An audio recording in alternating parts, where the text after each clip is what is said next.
contrarrestar estas cuplas de frenado, que son, o generar estas cuplas auxiliares que contrarresten pequeñas cuplas de frenado.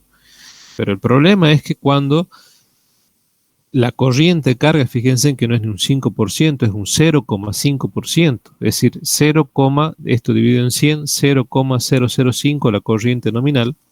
Con esa mínima corriente que circula por el electroimán de corriente, que recuerden que estoy hablando de la corriente IA, con una carga que sea resistiva pura, coseno phi igual a 1, es decir, entre tensión y corriente el desfasaje 0, están en fase, y a frecuencia nominal el medidor no debe girar. Puede haber algún tipo de sobretensión, pero no debería girar. Y para asegurar que no gire, es necesario disponer de estos enganches magnéticos. Bueno, así como hay medidores monofásicos para hacer la medición de energía activa, hay medidores trifásicos. Recuerden que nosotros habíamos visto un capítulo de potencia, en la cual nosotros veíamos que primero habíamos visto medidores de potencia, batímetros, medidores de potencia activa, batímetros monofásicos. Habíamos visto cómo medir potencia mediante 2 o 3 instrumentos batimétricos, 3 batímetros monofásicos.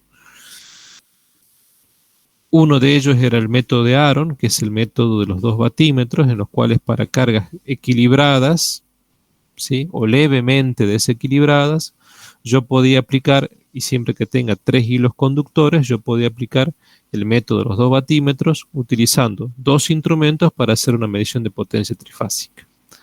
Podía, si tenía acceso al neutro, podía, y supongamos que el sistema medianamente sea equilibrado, podía poner 3 instrumentos, 3 batímetros conectados a un centro de estrella, a un cuarto hilo neutro conductor, y hacer una medición de potencia a partir de una suma aritmética de potencia. Y si no lo tenía, podía hacer con el método de los 3 batímetros medición, pero generando un centro de estrella artificial, flotante. Bueno, acá es parecido. Yo puedo hacer, al último estudiante que lo admito. Qué bárbaro, por Dios.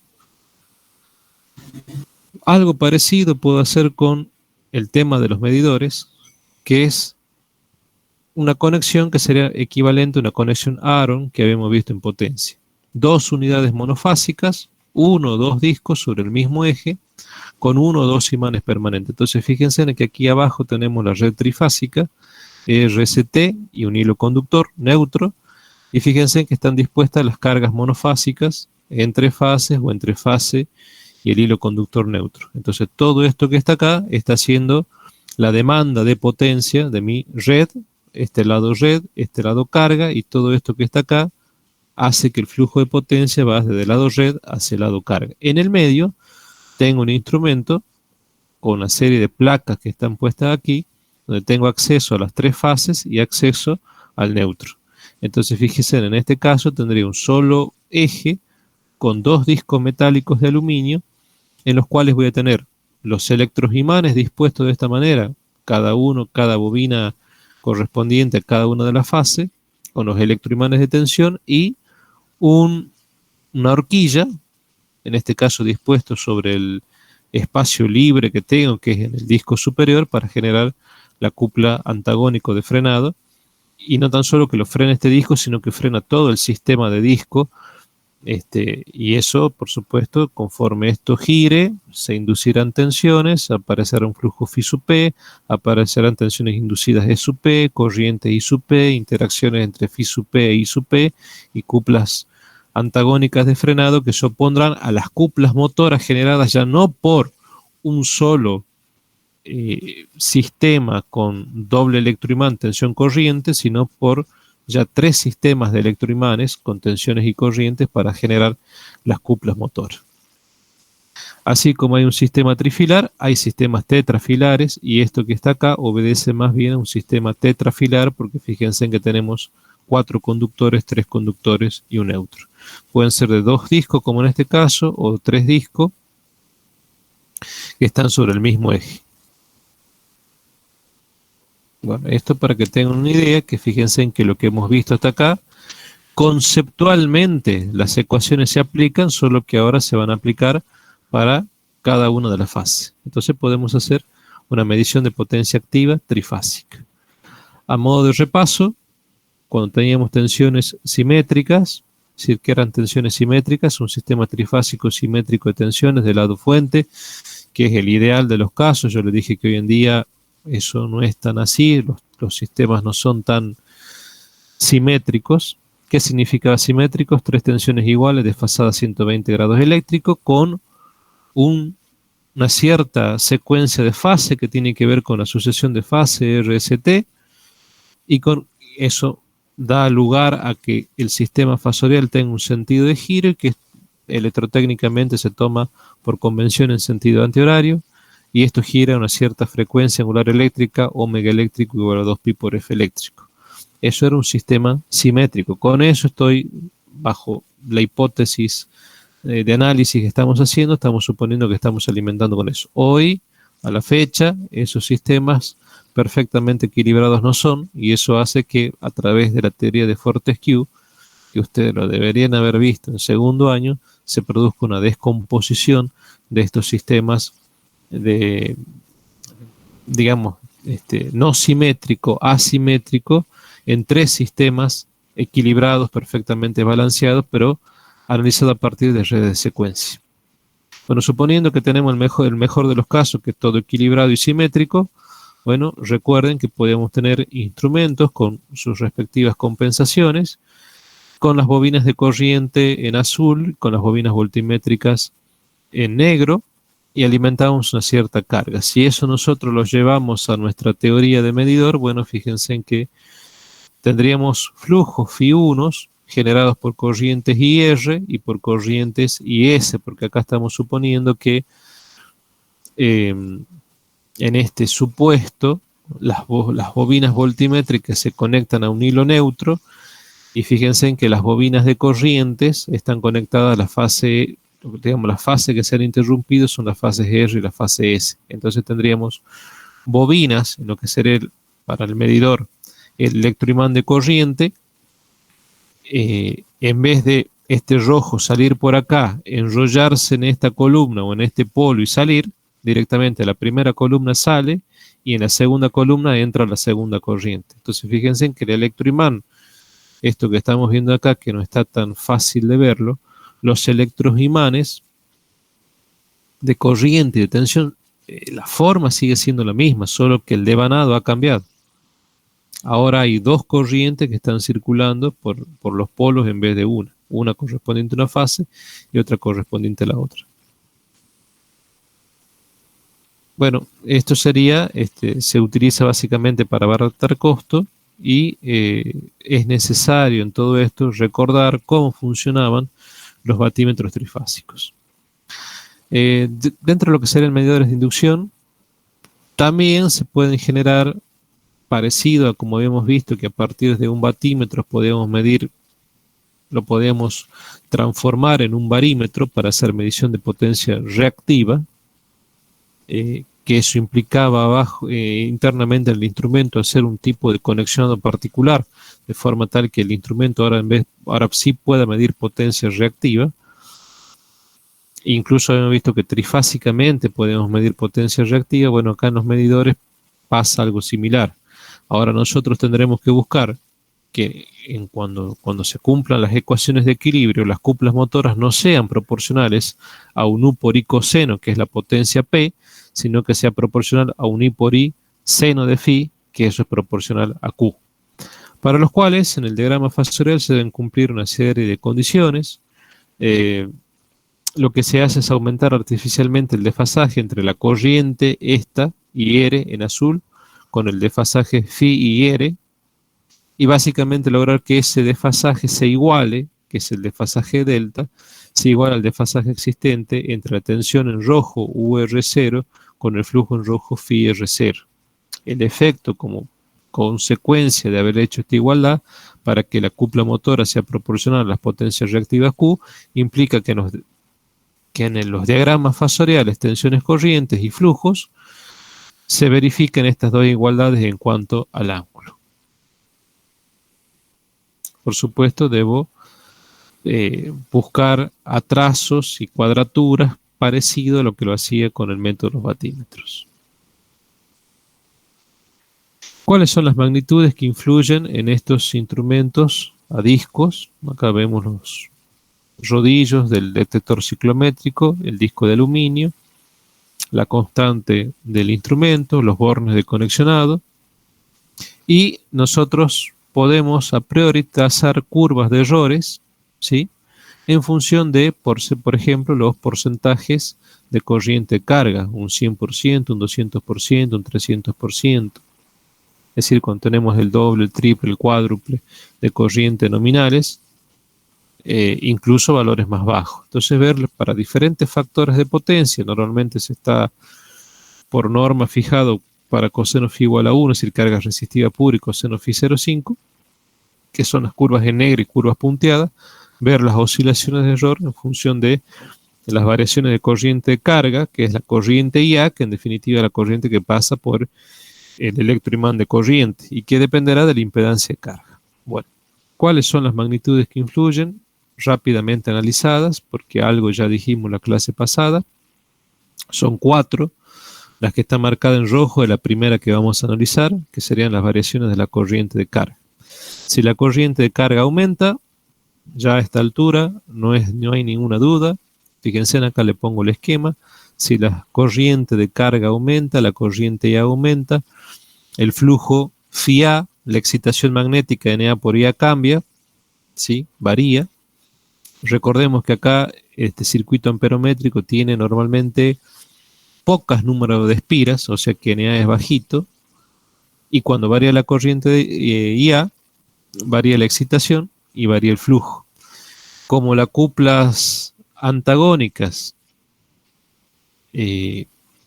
son proporcionales en particular al flujo phi sub A, así como también serán proporcionales al flujo phi sub B al cuadrado, pero en este caso estamos analizando variaciones de corriente carga que se dan en este circuito donde circula la corriente ya.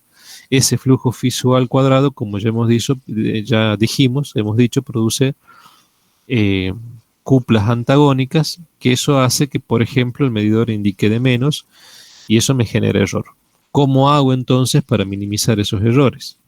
Fíjense acá las curvas, tiene más 1, más 2%, menos 1, menos 2%, y fíjense que conforme aumenta la corriente de carga, de acuerdo al factor de potencia, la impedancia de carga, podemos ver que eso impacta en los errores, es decir, hay zonas donde más o menos se mantiene estable el error y hay zonas donde comienza a dispararse el error de acuerdo a las formas de la curva, conforme que las corrientes suban o bajen. Ya dijimos que baje la corriente IA ocasiona un problema, es decir, que la impedancia y carga puesta de este lado sea tal que la corriente carga baje. Si la corriente carga baja, las cuplas motoras bajan, entonces pueden haber algunos efectos de roce y demás que pueden originar frenado y disparo de los errores, y que el hecho que la corriente carga aumente también generan errores porque también generan cuplas de frenado. Pero ya son cuplas de frenado originados por el cuadrado de este flujo. Entonces fíjense en que en situaciones extremas de carga, fíjense en que tenemos variaciones de las curvas indicando que pueden haber disparos de errores positivos o negativos. En la zona media hay una especie de meseta, más en particular para cargas del tipo resistivas puras, donde fíjense en que medianamente se mantiene, y para cargas con factores de potencia 0,5, fíjense en que el error, sobre todo en esta banda, entre 100 y 300% la corriente de carga, tenemos errores casi cero, ¿sí? ¿Cómo hacemos para minimizar este problema? Derivadores magnéticos en el electroimán amperométrico, esa es una posibilidad, o sea, utilizar al electroimán amperométrico, donde está la impedancia de carga, agregarle un derivador, eso soluciona en parte el problema. Y la otra es construir mi máquina, mi aparato, con una excitación NA por IA baja y un NB por IB alto. Recordemos que el NB por IB tiene que ver con lo que puede pasar o lo que ocurre en el circuito, en el electroimán de tensión. Son las posibilidades para minimizar los errores. La otra posibilidad es de error frecuente, quizás más frecuente que, por ejemplo, una variación de frecuencia, que es menos probable que ocurra. Sí pueden ocurrir variaciones de tensión. ¿Dónde? En la bobina que está conectada al imán de tensión, al electroimán de tensión. Recuerden donde estaba el flujo phi sub B. Entonces, si aumento bajo tensión, aumento bajo corriente I sub B, aumento bajo NB por I sub B, excitación en esa bobina, sube o bajo flujo. Si subo bajo flujo, impacta directamente en la cupla motora, ya que la cupla motora era una constante por omega por flujo phi sub A por el flujo phi sub B por el seno de beta, siendo beta el ángulo comprendido entre phi sub A y phi sub B. Entonces, aumento de tensiones producen aumento de excitaciones, aumento de flujo phi sub B, aumentos de la cupla motora. Eso hace que el instrumento mida mal. Pero no tan solo impacta en la cupla motora, sino que también en parte contribuye a las generaciones de cuplas parásitas. Entonces aumentan las cuplas antagónicas. Y entre este desbalance entre cuplas motoras y cuplas antagónicas aparecen los errores. Si ustedes me dicen, ¿es una de las causas fuertes de error? No tanto, porque recuerden que las distribuidoras de energía eléctrica aseguran, y eso tiene relación con el TAP de los transformadores, con los conmutadores sin carga que tienen los transformadores de distribución, que me permiten cambiar el TAP o el punto del transformador, tiene que ver con este departamento de calidad de energía proveniente de las distribuidoras, en las cuales ellos me fijan o me aseguran como a nosotros como usuarios cautivos que pagamos, que le compramos energía, pagamos un cierto monto por la energía que ellos nos venden para poder usufructuar esa energía. Nos aseguran ciertas cosas. Una de las cosas que nos aseguran es que la tensión, tanto de fase como de línea, no oscila o no debe oscilar en más o menos un 5%. Entonces, bueno, como tenemos oscilaciones de tensiones, no son muy grandes, porque estamos hablando que tensiones de fase, donde por ejemplo podría estar conectada la bobina de tensión, si fuese un 5% tenemos más o menos 11 voltios de variación. Si fueran tensiones de línea tenemos que pensar en más o menos 19 voltios. O sea, hay fluctuaciones, pero tampoco no son tan grandes, de forma tal que este phi sub B, si bien crece mucho más y depende del cuadrado, si bien se produce un desbalance entre esta cupla, el error tampoco es tan significativo. Bueno, fíjense en que acá en estas gráficas, para diferentes factores de potencia, la carga, y en función de los diferentes estados de carga, fíjense en cómo tenemos fluctuaciones de tensión, errores porcentuales de tensión, pero ante variaciones de corriente de carga. ¿Sí? No estamos graficando en función de la tensión. ¿Cómo podemos minimizar esos errores? Una de las formas es hacer velocidades de diseño del disco baja para valores de phi sub P elevado. Phi sub P, recuerden que es el flujo de esa horquilla de ese imán permanente.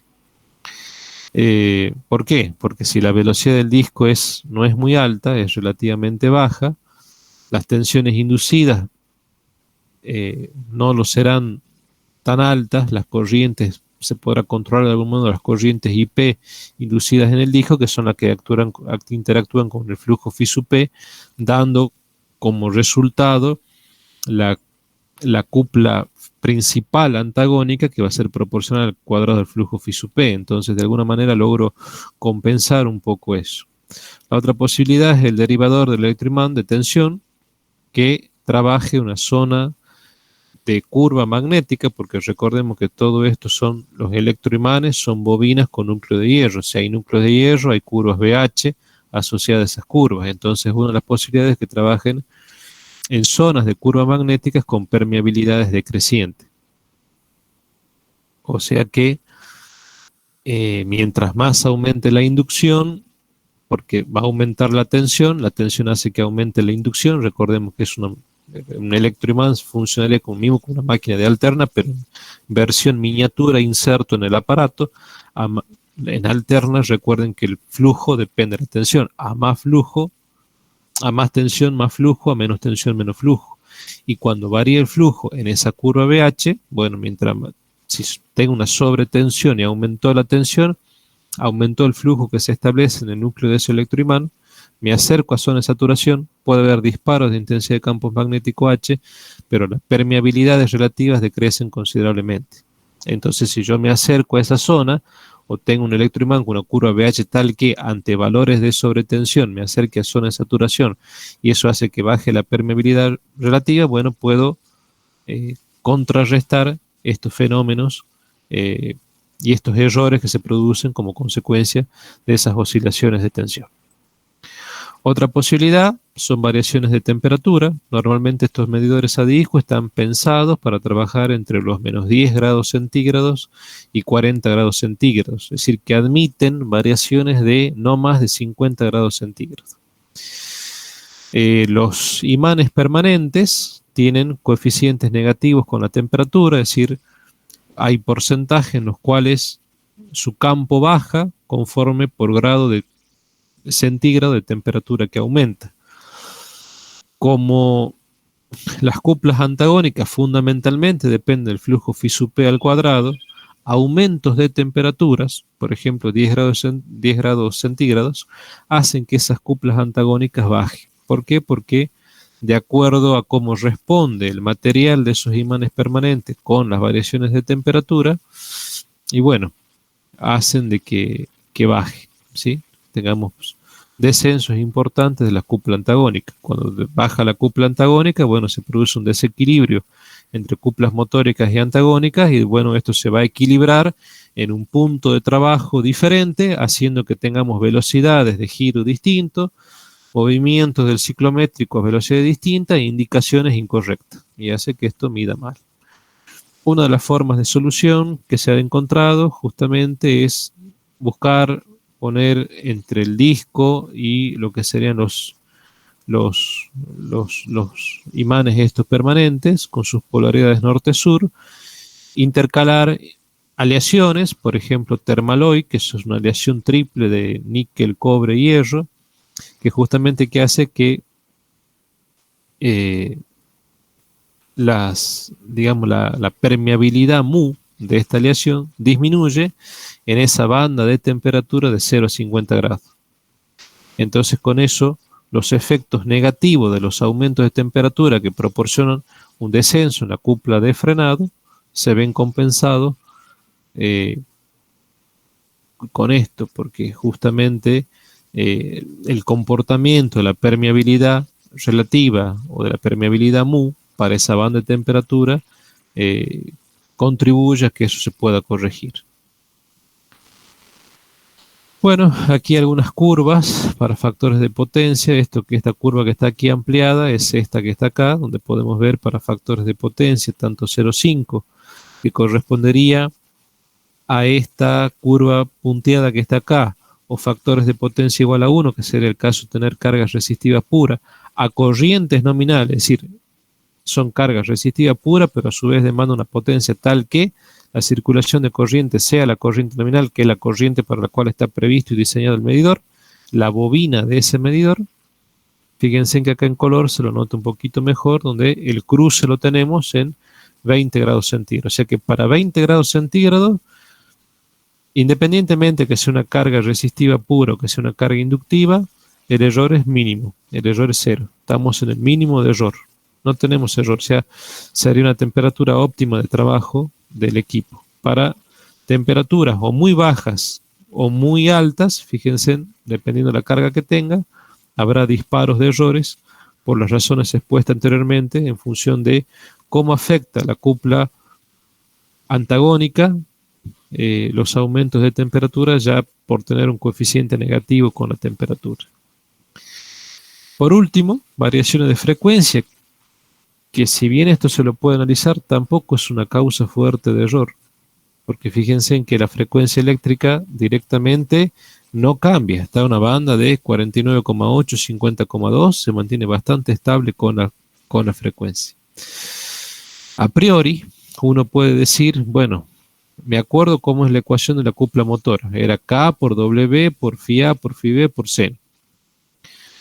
Como omega igual a 2pi por F, y lo que yo estoy analizando es frecuencia, todo lo demás lo supongo constante, yo digo la cupla motora depende de la frecuencia. Es decir, aumenta frecuencia, aumenta omega, aumenta la cupla motora. Baja frecuencia, baja omega, baja la cupla motora. Ese es el razonamiento inmediato. Pero, como todo está interrelacionado, yo puedo decir esto sí se cumple y es parte de la realidad. Pero sin embargo, cuando nosotros modificamos, o en el sistema naturalmente se modifica la frecuencia, supongamos se pudiese aumentar la frecuencia, el electroimán de tensión en particular, es decir, donde se generaba el flujo phi sub B, ese electroimán que estaba separadito, solito, puesto sobre el disco, recuerden que tiene menos corrientes, por lo tanto, el calibre de esa bobina es más chico, la sección es más chica, porque no hace falta que sea grande, porque no tendré casi disipaciones importantes de potencia, y tiene muchas espiras. Si tiene muchas espiras, tiene ese electroimán una inductancia L muy importante, parecido a lo que ocurría cuando hacíamos análisis de potencia en los batímetros. Entonces tenemos un circuito que es muy inductivo, a diferencia del circuito corriente que tiene pocas vueltas, mucho calibre, mucha sección, porque tiene que aguantar corrientes altas, entonces la sección tiene que ser alta, a los fines que la resistencia baja y no tenga disipación de potencia. Entonces en el de tensión tengo mucha inductancia. Si tengo mucha inductancia y varía la frecuencia, la reactancia es mucho más grande que la resistencia. Naturalmente es así esa bobina. Por lo tanto, si aumenta por esas casualidades, se dispara la frecuencia, como la reactancia es muy importante, pero la tensión no se ha modificado, se mantuvo tensión, modificó la frecuencia, se modificó la reactancia, que tiene un L muy importante, entonces la reactancia inductiva se hizo bastante alta, los valores óhmicos se hicieron bastante altos, entonces tensión dividida en un valor óhmico bastante alto, si dio lugar a una corriente IB por este electroimán baja, justamente porque la reactancia aumentó. Y si baja la corriente, la excitación baja. ¿Y qué pasa cuando baja la excitación? Baja el flujo phi sub B. ¿Y a quién atraviesa el flujo phi sub B? Al disco. Recuerden que es un flujo alterno variable. En cambio, por otro lado, la corriente A se mantuvo prácticamente constante. Si es que el estado de carga no varió, el flujo se mantuvo constante. Ahora, el flujo phi sub B interactúa con la corriente I1 generada, así como el flujo phi sub A va a interactuar con la corriente I2 generada. ¿Y qué va a pasar? Que van a aparecer fuerzas F1 y fuerzas F2. Entonces podemos ver para la fuerza F1 y para la fuerza F2, haciendo un análisis muy parecido, que si un flujo varía, la otra corriente puede que sea alta. Entonces, el hecho que un flujo sea bajo y la otra corriente con la cual interactúa sea alta, me da un flujo phi sub 1 que no varía, una fuerza phi sub 1 que prácticamente no varía. Y acá fíjense, pasa lo mismo. Si podemos tener prácticamente una fuerza F2 que va a ser la interacción entre flujo phi sub A y corriente I2, que prácticamente va a ser constante. Por lo tanto, si las dos fuerzas que se generan son aproximadamente constantes con la frecuencia, porque fíjense en que varía frecuencia y eso me da lugar a variación en el flujo de forma tal que las fuerzas no cambian, la cupla motora prácticamente no cambia. Ante variaciones de frecuencia, la cupla motora no cambia. Pero sin embargo, pueden existir causas que pueden producir errores ante variaciones de frecuencia. O sea, la frecuencia no modifica tanto la cupla motora. Queda demostrado. Pero, por ejemplo, aumentos o disminuciones de las impedancias del disco pueden ocasionar, recordemos que es un disco metálico, variaciones de temperatura en el disco, producen variaciones de resistencia. Variación en resistencia hace que me cambie el tipo de circuito, es decir, las características naturales del disco, o sea que puede ser, se vuelva más predominantemente resistivo que resistivo inductivo. Eso hace de que las corrientes que se induzcan I1 y I2 se pongan, cambie el ángulo con respecto a las tensiones inducidas, entonces ahí sí se pueden producir variaciones de las corrientes inducidas I1 y I2, y eso sí puede originar algún tipo de error. Pero básicamente por cupla no se modifica ante variaciones de frecuencia. Finalmente, esta curva que está aquí es la misma que está acá representada, un poco más linda y clara, en la cual podemos ver que ante variaciones de la corriente de carga, cómo varía, y ante variaciones fundamentalmente de frecuencias, cómo varían para diferentes factores de potencia, ante variaciones de frecuencia entre 45 y 55 Hz, que estamos hablando de oscilaciones ya extremadamente altas, una banda, una ventana de frecuencia bastante importante, porque yo le dije que están de 49,8 y 50,2. Fíjense en que prácticamente estamos en torno a este punto de 50, por lo tanto, independientemente del factor de potencia, variaciones de frecuencia que tenemos nosotros en nuestro servicio eléctrico hacen que no tenga prácticamente errores. Sin embargo, si por esas casualidades cambiase la frecuencia, cosa que es muy difícil que en el sistema eléctrico pueda llegar a tener, salvo por una falla muy importante, puede tener variaciones tan altas de frecuencia, ahí sí veríamos disparos de errores, independientemente que la frecuencia sea baja o sea alta. ¿Se entendió? ¿Dudas, consultas, preguntas? Ninguna, dentro de todo, sentí bastante bien. Bien. Bueno, fíjense entonces, chicos, que hemos visto ya, hemos avanzado bastante en qué es lo que incluso puede llegar a medir uno de estos instrumentos. No tan solo hemos visto ya medidores monofásicos, hemos visto que toda la teoría que hemos visto se aplica para medidores trifásicos, que se pueden hacer reconexiones de forma tal que este instrumento mida también no tan solo energía activa, sino que mida energías reactivas, parecidos como hacíamos en los batímetros, y las diferentes causas de errores, fundamentalmente variaciones de corriente de cargas, sobretensiones o variaciones de tensión, de temperatura y de frecuencia. ¿Sí? Cómo influyen en estos tipos de medidores de disco, medidores que hasta el día de hoy son utilizados. Bueno, hasta aquí la clase de hoy. El día martes 16 ya estaríamos dando la última clase de medidor y estaríamos terminando el tema de medidores de energía eléctrica, que sería el penúltimo tema. Y nos quedaría 2 clases para ver la parte de redes, analizadores de redes, sistemas de calidad de energía. Estamos hablando que eso lo daríamos el jueves 18 y el martes feriado, creo. Así es, ¿no? No, lo pasaron para el 22, o sea que el martes 23 sí tendríamos disponible. El feriado del 23 pasó para el 22, o sea que el martes 23 en principio estaríamos terminando.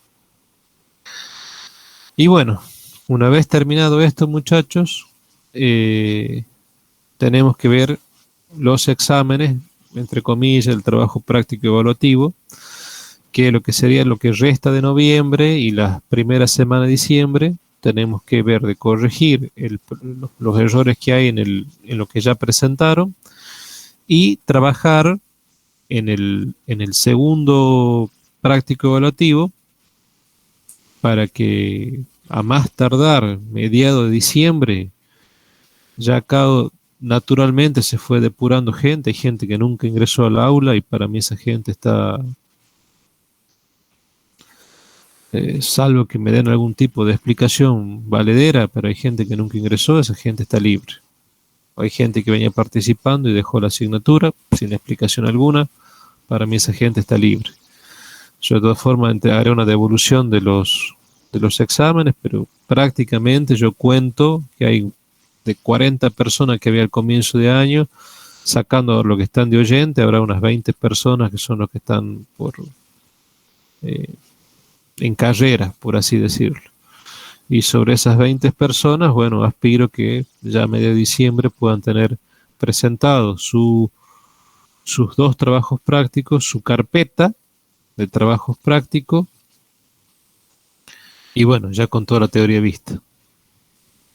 Y con esos exámenes evaluativos, ya está. Que la idea mía es darlo virtualmente también, aunque podría ya pedir permiso para tomar examen parcial en la universidad. Creo que lo que yo voy a hacer es seguir con la modalidad virtual, y con esos prácticos evaluativos, bueno, ya estarían en condiciones de regularizar la asignatura.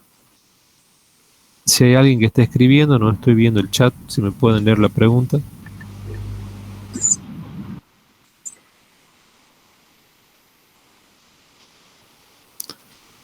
Pero no sé qué parte se le habrá cortado, pero lo que dije es que, repito, que estimo que ya lo que sería la última semana de noviembre y hasta el 15 de diciembre trabajemos, y a su vez también ya a los fines de fijar los conceptos, trabajemos en los prácticos evaluativos, en el que yo estoy adeudando, que lo vi y que tienen errores, pero que no le hice la devolución formal por los medios virtuales.